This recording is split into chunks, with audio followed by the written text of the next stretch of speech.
જય મહાકાળી। આજે હું આવી ગયો છું કેવી દિવ્ય જગ્યાએ જેને લોકો મહાકાળી આશ્રમ તરીકે ઓળખે છે।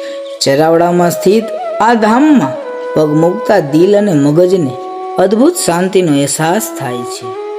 ત્યારબાદ માતાજીના દર્શન કે મહાકાળી માના જે દર્શન થયા ને એનાથી જે દિલમાં અનોખો અને અલૌકિક આનંદ મળ્યો છે એને શબ્દોમાં વર્ણવવા અશક્ય છે।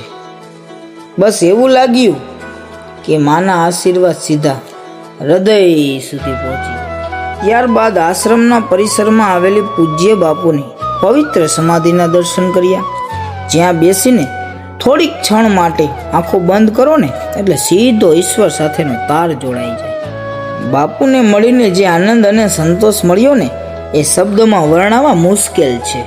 આ છે બાપુનો ખાસ ઓરડો। બાપુ હજી પણ આપણી સામે નિંદ્ર અવસ્થામાં બિરાજમાન। મીઠું મીઠું બોલતા પોપટ, ક્યુટ બિલાડી અને ઘોડા જેવા અબોલ પશુ પક્ષીઓ અહીંયા મુક્ત રીતે ફરતા જોવા મળે છે। જો તમે રોજબરોજની લાઈફથી કંટાળી ગયા હોય ને તો અહીં આવતા જ તમારો બધો જ માનસિક થાક એક જ ઝટકે ગાયબ થઈ જશે। અહીંની હવામાં કંઈક અલગ જ જાદુ છે। જો તમે હજી સુધી ચરાવડામાં આ મહાકાળી આશ્રમની મુલાકાત નથી લીધી તો એકવાર ચોક્કસ આવજો, અને વિડીયો ગમ્યો હોય ને તો લાઈક, શેર અને ફોલો કરવાનું ન ભૂલતા। જય માતા।